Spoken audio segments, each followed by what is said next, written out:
In 1968, three Norwegian shipping companies founded a cruise line that is one of the most well-known cruise lines sailing today. In 1970, their first ship took to the open seas and commenced commercial operations. This is Justin from Adventures Away, and today we're going to break open the history books and walk through Royal Caribbean's rich history. Please remember to subscribe for more cruise industry and vacation content like what you are about to watch. After Royal Caribbean took delivery of their first ship, Song of Norway, in 1970, she sailed out of Miami. Song of Norway was the first of three sister ships delivered to the newly formed Royal Caribbean Cruise Line. Nordic Prince was the second ship to be delivered in 1971, and Sun Viking was the last to be delivered in 1972. For the next 6 years, Royal Caribbean got their feet underneath of them and perfected their trade. In 1978, due to the high demand for Royal Caribbean cruises, Song of Norway was lengthened by 85 feet. A year later, Royal Caribbean ordered Song of America, which upon delivery would be the largest ship in the fleet, holding over 1,500 passengers. Royal Caribbean took notice of the success of the lengthening of Song of Norway and did the same to Nordic Prince in 1980.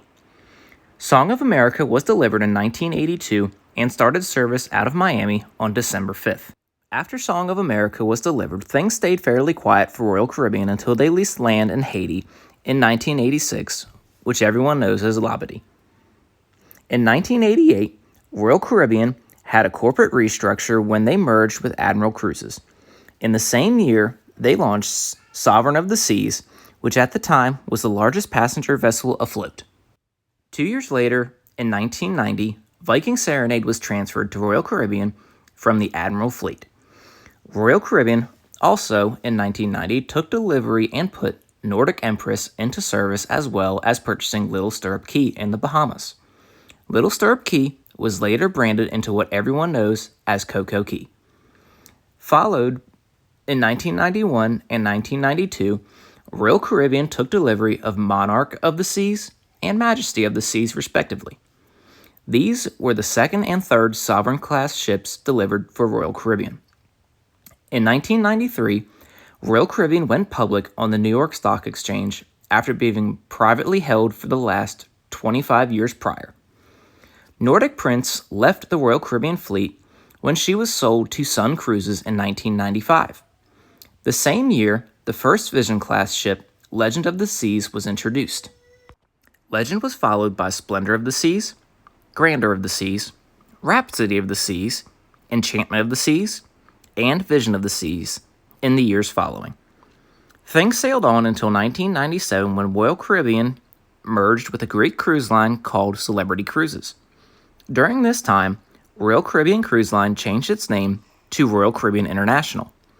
At the same time, Royal Caribbean Group was founded as the parent company that Royal Caribbean International and Celebrity Cruises would sail under after it was determined to leave the two brands separate. The last major change from 1997 was the original ship Song of Norway was sold to Sun Cruises. In 1999, Royal Caribbean introduced the next largest passenger ship at sea, as well as the first in their fleet to surpass the 100,000 gross ton mark. Voyager of the Seas was followed by her sister ships Explorer of the Seas, Adventure of the Seas, Navigator of the Seas, and Mariner of the Seas through 2003. Later on, in 1999, Song of America left the Royal Fleet and was sold to Sun Cruises. When Royal Caribbean sailed into 2001, they sailed in with the new Radiance-class ships. Built smaller than the preceding class ships, they were able to sail through the Panama Canal before it was widened. Radiance of the Seas was followed by Brilliance of the Seas, Serenade of the Seas, then finally Jewel of the Seas in 2004. In the same year Radiance of the Seas was introduced, Royal Caribbean founded Island Cruises as a joint venture with First Choice Travel. Island Cruises was ultimately sold to TUI in 2008, and in 2015, Island Cruises was discontinued completely. In the year following the formation of Island Cruises, Viking Serenade left the Royal Fleet and joined the Island Cruises fleet as Island Escape. For the next 4 years, Royal Caribbean kept its current fleet until Freedom of the Seas was introduced in 2006. Freedom of the Seas and the Freedom-class ships took over as world's largest passenger ships until 2009. Freedom of the Seas was followed by Liberty of the Seas and Independence of the Seas in 2007 and 2008, respectively. The same year Freedom of the Seas was put into service, Royal Caribbean purchased Pullmantur Cruises. Later on, in 2016, Royal Caribbean sold a 51% stake to a Spain-based investment firm and continued to operate this way until Pullmantur went bankrupt in 2020 due to COVID-19.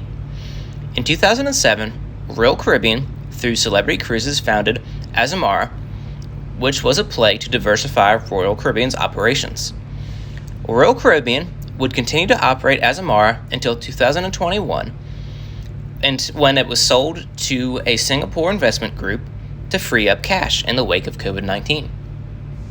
The same year Azamara was founded, Royal Caribbean, with TUI Group, founded TUI Cruises. TUI Cruises was created to compete with AIDA Cruises in the German market. The following year, Sovereign of the Seas and Empress of the Seas, formerly known as Nordic Empress, were transferred to Pullmantur Cruises. In 2009, Royal Caribbean introduced the world's largest passenger ship to date. Oasis of the Seas was the first cruise ship to surpass 200,000 gross ton mark, as well as 6,000 passenger capacity. Oasis of the Seas was followed by Allure of the Seas, Harmony of the Seas, Symphony of the Seas, and finally the recently delivered Wonder of the Seas. Each Oasis-class ship was built larger than the last, and at the time of this recording, Wonder of the Seas holds the title as largest cruise ship in service. Things were smoothing sailing for Royal Caribbean, and they did not make many major changes with the exception of additional Oasis-class cruise ships being delivered. In 2013, Monarch of the Seas was transferred to Pullmantur Cruises and joined her sister ship, Sovereign of the Seas. The following year, Royal Caribbean introduced the Quantum-class ship, which at the time of delivery was the second largest cruise ship class sailing. Quantum of the Seas was followed by Anthem of the Seas, Ovation of the Seas, Spectrum of the Seas, and Odyssey of the Seas, which was delivered in 2021. A few years later, in 2016, Splendor of the Seas was transferred to TUI Cruises, and a familiar ship rejoined the fleet. Empress of the Seas rejoined the Royal Caribbean fleet after she was transferred back from Pullmantur Cruises. This same year, Royal Caribbean announced that they have reached an agreement to purchase 2 new ships under the name Project Icon. Not many details were released at the time of this announcement, but in the years to follow, we would find out more and more about Project Icon. The year after Splendor of the Seas was transferred to TUI, her sister ship, Legend of the Seas, was also transferred to TUI. Since the creation of Azamara and TUI, Royal Caribbean stayed quiet in the acquisitions until 2018, when they purchased a majority stake in Silver Sea. The following year, Royal Caribbean invested $250 million into Coco Cay, turning it into a must-visit destination on any Royal Caribbean cruise. That same year, Royal Caribbean also announced that they would be amplifying several ships over the following years. This would reimagine the ship's public areas and add a lot of life to the amplified ships. This was a great time for Royal Caribbean, and in 2019 was looking fantastic. However, in December, things took a very sad turn for Royal Caribbean. On December 9, 2019, while Ovation of the Seas was docked in the port of Tauranga in New Zealand, 38 passengers and crew from the ship were on a volcano tour of Okari on White Island when the volcano erupted while the group was on the island. 21 of the 38 passengers and crew lost their lives in the eruption. Ovation of the Seas stayed in port until the following day to assist with recovery efforts. Netflix created a documentary of that day called The Volcano: Rescue from Okari. Soon after the events of White Island, the coronavirus shut the world down and hit the cruise industry especially hard. Pullmantur Cruises filed for reorganization in June 2020 and moved all of their ships into cold layup, and in July declared bankruptcy. In December of that year, Royal Caribbean sold Majesty of the Seas to Sea Jets, as well as Empress of the Seas to Cordelia Cruises. It was a dark and uncertain time for the cruise industry. The comeback of cruising for Royal Caribbean came in December 2020 when, under the guidance and supervision of the Singapore government, Quantum of the Seas returned to service with significantly reduced capacity. In June the following year, Royal Caribbean also held a steel cutting ceremony for their new Icon-class ship. And in the month following, Royal Caribbean returned to cruising from Miami as well. 2022 was a year of announcements for Royal Caribbean, when they announced they would be partnering with SpaceX to service their ships with Starlink Internet. They were the first cruise line to partner with SpaceX before the rest would follow suit.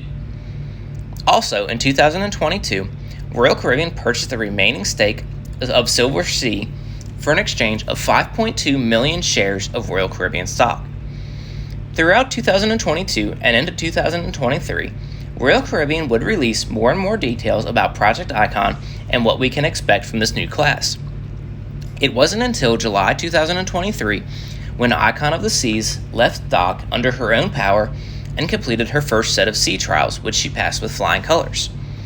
Not only will she be the largest passenger ship sailing in the world, but she is the first ship in the Royal Caribbean fleet that is powered by liquefied natural gas. For more details on Icon of the Seas, be sure to watch our Icon of the Seas overview video next. Please remember that if you enjoyed this overview of Royal Caribbean's history, be sure to like this video and subscribe for more cruise and vacation content. This has been Justin from Adventures Away. Until next time, have a great one.